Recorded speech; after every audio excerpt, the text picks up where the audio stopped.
యాత్రా జీవితం అనే ఈ అంశంలో మనం గత అధ్యయనంలో ఆదికాండం 18వ అధ్యాయాన్ని చూసాం. అందులో 22, 23 వచనాలు, 22వ వచనం చివరి భాగం, 23వ వచనం మొదటి భాగం. అబ్రహాము ఇంకా యెహోవా సన్నిధి నిలిచి ఉండిను చూసాం గత వారంలో. ఇప్పుడు అబ్రహాము సమీపించి, అంటే దేవుణ్ణి సమీపించటం, దేవుని సన్నిధిలో ఉండి ఆయన్ని సమీపించటం అనే మాట నిజంగానే ఆశ్చర్యం అనిపించింది. దేవుని సమీపానికి ఎవరు వెళ్ళగలరు? అది ఆయన కృప చొప్పున తప్ప సమీపించడం సాధ్యం కాదు. ఆయన అబ్రహాము సంతానానికి ఒక రోజున ఇలాంటి వర్తమానం చెప్పించారు ఓ ప్రవక్త ద్వారా. ఇర్మియా గ్రంథం 30వ అధ్యాయం. ఏమని చెప్పించారంటే,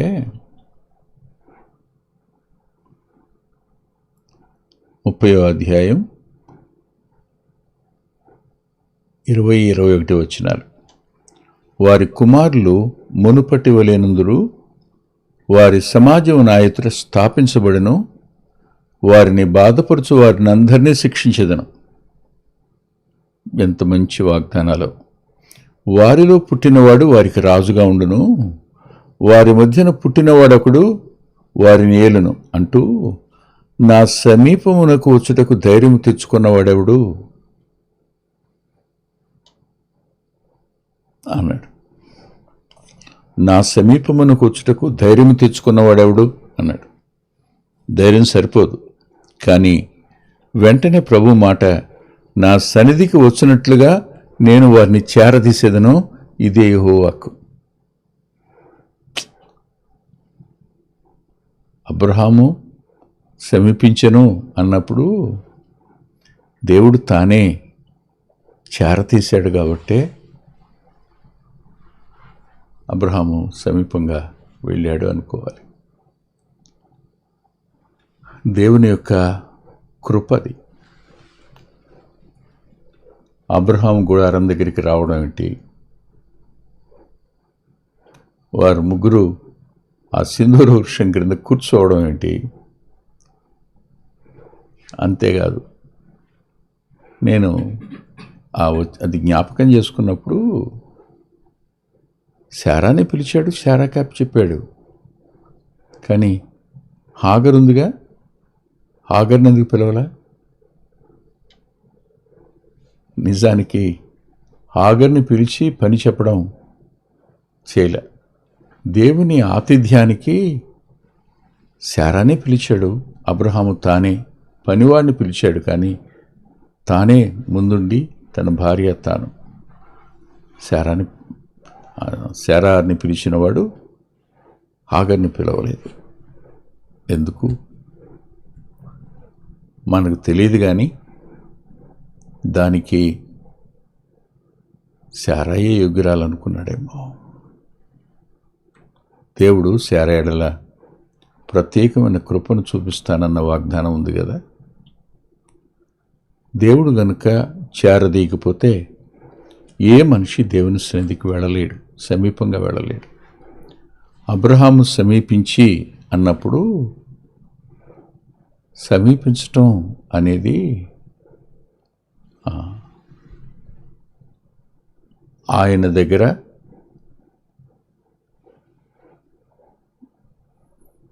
చనువు తీసుకోవడం అని కాదు, లేదు సాహసం చేసి వెళ్ళాడు అని కూడా కాదు. నేను ఒకటే అనుకుంటున్నాను, అదేమిటంటే దేవుణ్ణి బ్రతిమాలడానికి సమీపించుంటాడని. దూరంగా ఉండి బ్రతిమాలడానికి, సమీపించి బ్రతిమాలడానికి వ్యత్యాసం లేదా? ఖచ్చితంగా ఉంది. లేఖనాలు సామీప్యతను గురించి చెప్తుంటాయి. ఒకసారి మీరు ఎఫ్సి పత్రిక దగ్గరికి రండి. ఎఫ్సి పత్రిక 2వ అధ్యాయం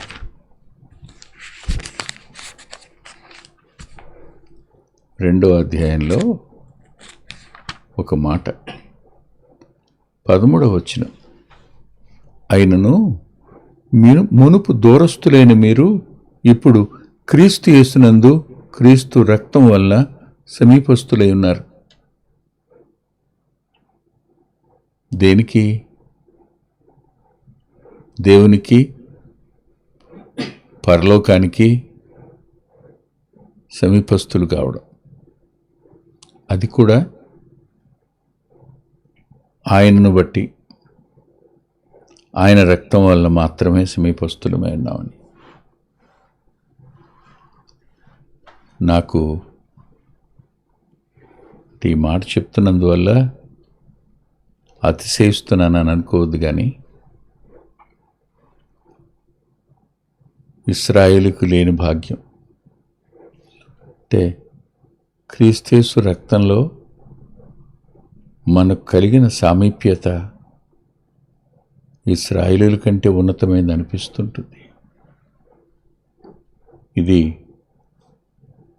అందరూ ఒప్పుకోవలసిన సత్యం. ఆయన్ని సమీపించటం అనేది అబ్రహాం గారు చేశారు. విశ్వాసం ఉంది కాబట్టి, దేవునికి అతని స్నేహితుడు గనుకని. కానీ మన దగ్గరికి వచ్చేటప్పటికీ కేవలం మనల్ని స్నేహితులుగా మాత్రమే చూడలేదు ఆయన. స్నేహితుల కోసం ప్రాణం పెట్టేవాడి కంటే ఎక్కువగా ప్రేమించేవాడు ఎవరు అని ఆయన తానే యోహాను సువార్త 15వ అధ్యాయంలో అంటారు. అదొకటే కాదు, మనలను ఆయన కుమారులుగా కూడా చూస్తున్నాడు. అంతేకాదు, పెండ్లి కుమార్తె యొక్క సంఘంగా మనల్ని చూస్తున్నాడు. ఆయన దేహంగా మనల్ని చూస్తున్నాడు. ఈ సామీప్యత, ఈ సంబంధం పాత నిబంధన కంటే శ్రేష్టమైంది, ఉన్నతమైంది, సందేహం లేదు. కానీ ప్రార్థన అనేది ఎప్పుడు చేయాలి అన్నప్పుడు ఒక లేఖనం మనల్ని ప్రోత్సహిస్తుంది. అది మనందరికీ పరిచయం లేఖనమే. అనేక సార్లు మనం వినుంటాం. అందులో ఈ వచనం చెప్పటం అంటే సాహసమే. అది మనం సువార్త విషయంలో వాడతాం. యెషయా గ్రంథం 55వ అధ్యాయం 6వ వచనంలో, ఆయన సమీపంగా ఉండగా ఆయనను వేడుకొనుడి అన్నది 2వ భాగం. మొదటి భాగం, యెహోవా మీకు దొరకు కాలం ముందు ఆయన్ని వెతుకుడని. దొరికే కాలం ఉంది, ఆయన సమీపంగా ఉండడం ఉంది. ఆయన తనకు తానుగా రాకపోతే మనం దొరకడం అనే పదం లభించదు. అంతేకాదు, మరి ఇంకో మాట కూడా మీతో చెప్పాలి. అదేమిటంటే, ప్రభు తనంతట తానుగా మనల్ని చేరదీయకపోతే మనం ఎప్పటికీ దూరస్తులమే. మన భక్తిని బట్టో, మన నీతిని బట్టో, మన యథార్థత వలనో మనం దేవునికి సమీపస్తులం కాలేం. అబ్రహాము సమీపంగా వెళ్ళాడు అన్నప్పుడు వారిద్దరి మధ్య ఉన్న అన్యోన్యత కృపను బట్టి, అదే కృపకు మనల్ని అర్హులుగా చేశాడు. మరి శ్రేష్టంగా ఆయన ఈ దినాన్న మనకు దొరికే సమయం, అంటే ఆయన మన దగ్గరలో ఉన్నాడు అని చెప్తున్నాడు. నేను ఇమ్మానుయేలునయ్యా, మీకు తోడుగా ఉంటానని. ఆయన సమీపంగా ఉండగానే వేడుకోండి అనే మాట దేవుణ్ణి మనం దూరం చేసుకునే అవకాశం ఉందని అర్థం చేసి వస్తుంది. ఆయన దూరం కాకపోవచ్చు, మనం దూరం అవుతాం, మనం దూరం చేసుకుంటాం. ఆయన దేవుణ్ణి బాధ పెడతాం, దుఃఖపరుస్తాం. పాపం వైపుకు శరీరం లాగినప్పుడు తప్పనిసరిగా మనం దూరస్తులమయ్యే అవకాశం ఉంది. అబ్రహాము సమీపంగా వెళ్ళాడు. ఆలోచించండి. అంతేకాదు, దేవుడు ఎవరికి సమీపంగా ఉంటాడు అనేది లేఖనంలో మరింత స్పష్టంగా రాసింది. అదేమిటి అంటే 145వ కీర్తనలో రాసింది. 145వ కీర్తన. ఇది కూడా బాగా సుపరిచితమైన కీర్తనే. 145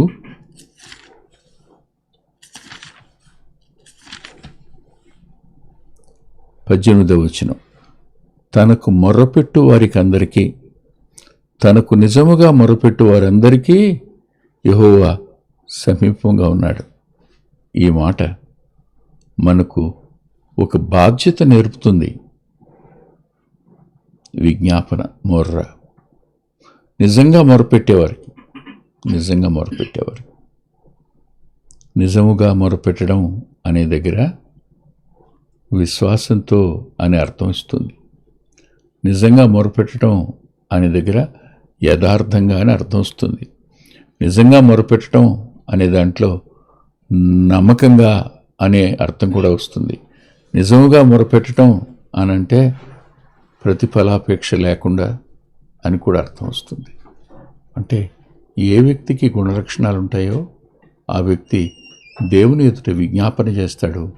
దేవుడు అతని సమీపంగా ఉంటాడు. మనం ఆయన సమీపానికి వెళ్ళలేం, ఆయన మనల్ని రమ్మంటే తప్ప. మోషేను రమ్మన్నాడు, మోషే వెళ్ళాడు కదా. అలాగూ సమీపంగా వెళ్ళి ఆయనతో మాట్లాడడం అనేది అబ్రహామునకు దేవుడు ఇచ్చిన గొప్ప ఆధిక్యత. అందులో చూడండి ఒక మాట, 23వ వచనంలో, అప్పుడు అబ్రహాము సమీపించిట్లైనను, ఆదికాండం 18వ అధ్యాయంలో, దుష్టులతో కూడా నీతిమంతులను నాశనము చేయుదువా.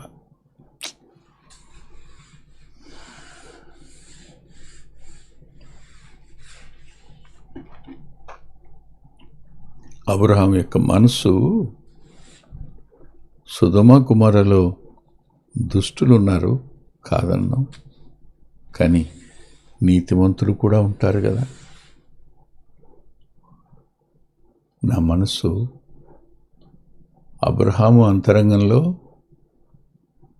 లోతు నీతిమంతుడు అనే భావం ఉంది. లోతుతో ఉండేవారు కూడా తప్పనిసరిగా నీతిమంతులు అయి ఉంటారు అనే భావం కూడా కనిపించింది. అంత మాత్రమే కాదు, ఎంత దుర్మార్గంగా ఉన్న చోట కూడా నీతిమంతులు ఉండే అవకాశం ఉంది. ఎంత కఠినలున్న చోట కూడా జాలిగల వారు ఉంటారు.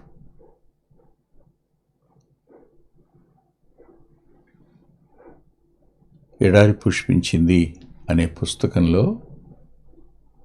ఆ కుర్రాడు క్రిస్సి ఆ దొంగల ముఠాకు దొరికినప్పుడు అతని ఎడల ప్రేమ చూపించిన వారు కూడా ఉన్నారు. అందులో దొంగలు కదా, బందిపోట్లు కదా, వాళ్ళు గుంపులుగా ఉంటారు కదా, ముఠాగా ఉంటారు కదా, అందులో కూడా జాలి చూపించేవారు ఉంటారా? ఉంటారు. నాకు బాగా జ్ఞాపకం, నాన్న తేలప్రోలు అంపాపురం అని అంటారు ఆ స్టేషన్. ఒకప్పుడు అక్కడ నుంచి బయలుదేరి ఆయన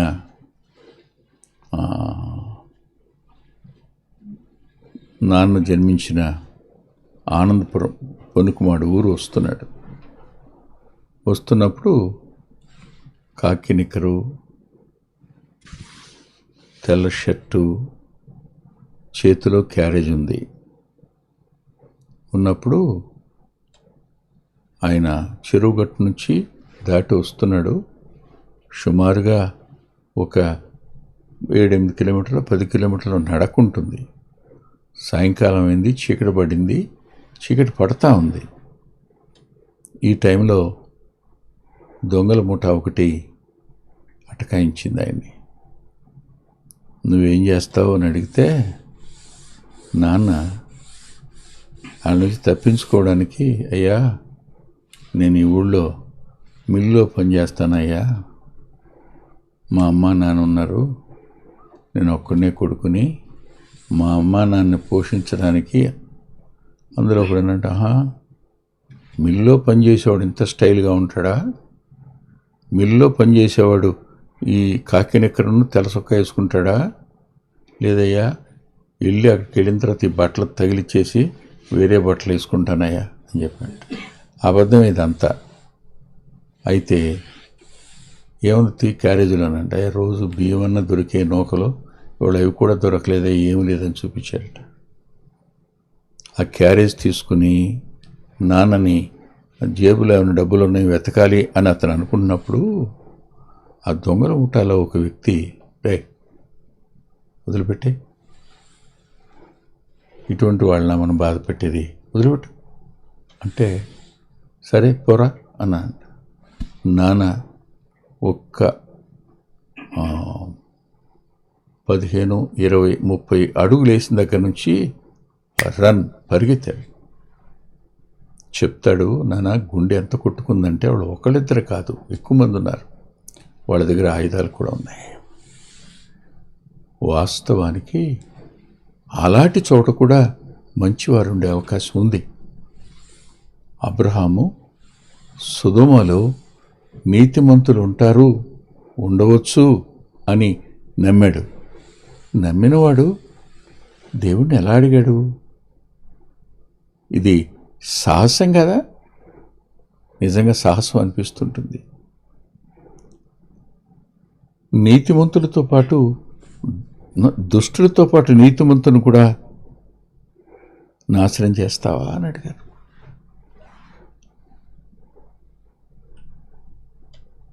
అంటే దేవుడెప్పుడు అలా చేయడు. మనకు లేఖనం తెలుసు, దేవుని వ్యక్తిత్వం మనకు అర్థమైంది.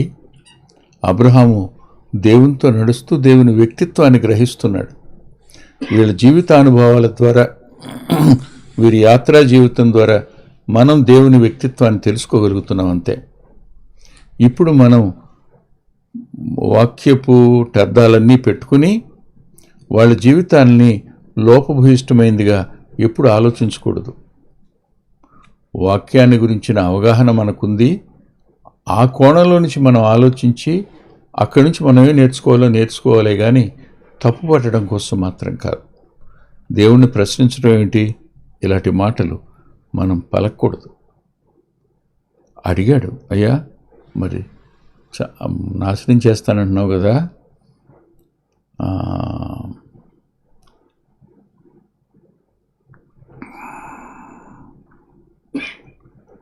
నువ్వు నాశనం చేస్తే అందరూ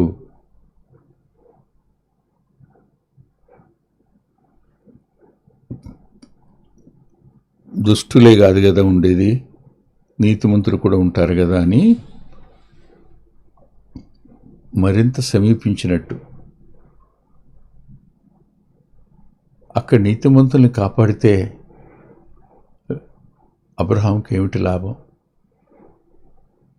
అక్కడ నీతిమంతులు నాశనం తప్పించుకుంటే అబ్రహాముకి వచ్చేటువంటి ప్రయోజనం ఏమిటి?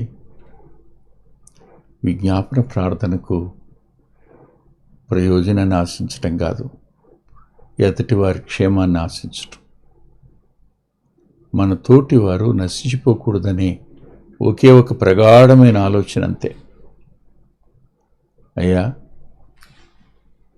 ఒకవేళ 50 మంది నీతిమంతులు నిన్నేళ్ళ దానిలోని 50 మంది నీతిమంతుల నిమిత్తం ఆ స్థలమును నాశనం చేయకుండా కాస్తావా అని అడిగాడు. ఆ చొప్పున చేసి దుష్టులతో కూడా నీతిమంతుని చంపుట నీకు దూరమొగ్గాక, నీతిమంతుని దుష్టునితో సమానముగా ఎంచుట నీకు దూరమొగ్గాక, సర్వలోకమునకు తీర్పు తీర్చువాడు న్యాయము చేయడా? ఈ సంభాషణలో అబ్రహాముకున్న దేవుని గురించిన అవగాహన ఇది నాకు ఒక వచనాన్ని జ్ఞాపకం చేసింది. యోహాను సువార్త చూడండి,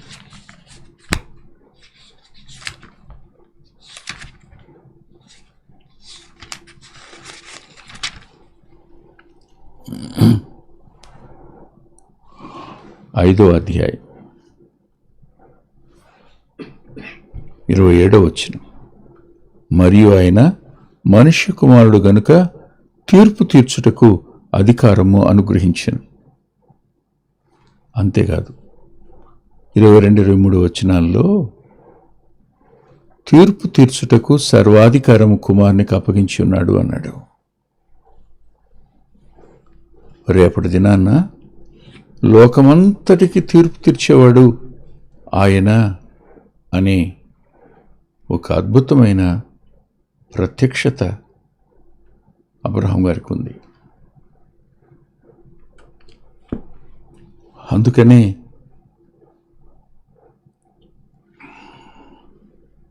అబీగయలు దావీదును అడుగుతుంది, ఇటు కార్యము నీకు దూరమవుగాక, అవి నీవు చేయకుందువుగాక అని. కానీ అబ్రహాం గారు ప్రభువుని అడుగుతున్నాడు, దుష్టులతో కూడా నీతివంతుని చంపడం నీకు దూరమగునుగాక అన్నాడు. అంటూ నీతిమంతుని దుష్టునితో సమానముగా ఎంచుట నీకు దూరమగునుగాక అన్నాడు. అంటే ఏం చెప్పాడు? అగ్ని కురిసింది అనుకోండి, ఏం జరుగుతుంది?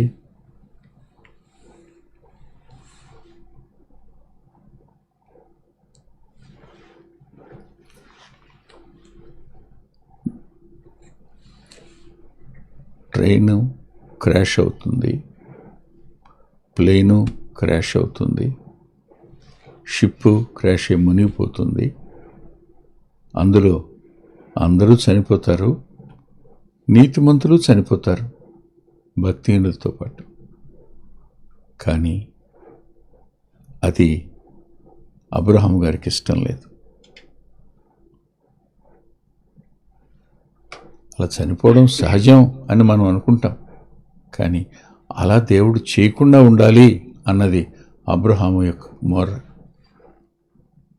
మీరు ఆలోచించండి, ఈ దినాన్న ఎంతమంది నీతిమంతులు మన కనుల ముందు నిర్దాక్షిణ్యంగా చంపబడుతున్నారో, ఎంతమంది నిరపరాధులు నేరస్తులుగా నిరూపించబడుతున్నారో లోకం చేత, అపవాది చేతి సాధనాల చేత. మనం ఏం చేస్తున్నాం? సమస్తం దేవుని ఆధీనంలోనే ఉన్నాయి, కాదన్నాం. కానీ విజ్ఞాపన చేయటం అనేది మన బాధ్యత కదా. ఇక్కడ అబ్రహాం గారు దేవుని వద్ద సొదొమ గుమారాలు అంటే అగ్ని గంధకాల చేత నాశనం కావలసిన వాటిని, అందులో ఉన్న నీతివంతులను గురించిన విజ్ఞాపన అబ్రహాం చేశాడు. అంటే ఇందులో నాకు అనిపించిన ఒక చిన్న తలంపు చెప్పి ముగిస్తాను. అదేమిటంటే,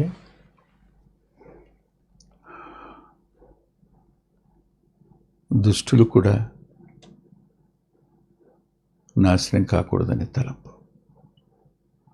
సొదొమ గొమొర్రా మొత్తాన్ని నాశనం నుంచి తప్పించాలి అనే ఓ వాంఛ. నేను మానవులు, రాజులు వారి మీద దండెత్తి వాళ్ళని చెరపట్టుకుపోయినప్పుడు విడిపించడానికి నువ్వే కదా నాకు సాయం చేశావు. ఇవాళ నీ చేతిలో నుంచి వాళ్ళని విడిపించడానికి నేను చేయగలిగింది విజ్ఞాపనే కదా. అప్పుడు యుద్ధం చేశాను, ఇప్పుడు విజ్ఞాపన చేస్తున్నాను. విజ్ఞాపన కూడా యుద్ధం లాంటిదే. యాకోబు ప్రార్థనను, లేఖను పోరాడి అనే పదంగా వాడింది. అబ్రహాము దగ్గర మనం నేర్చుకోవలసిన ఓ మంచి పాఠం ఇది. అట్టి కృప దేవుడు మనకు అనుగ్రహించునుగాక. ప్రేమగల తండ్రి, పరిశుద్ధుడైన గొప్ప దేవ, కొద్ది మాటలు చెప్పుకోవడానికి కృపనిచ్చారు. మరింతగా తరువాత మేము అధ్యయనం చేయడానికి సాయపడండి.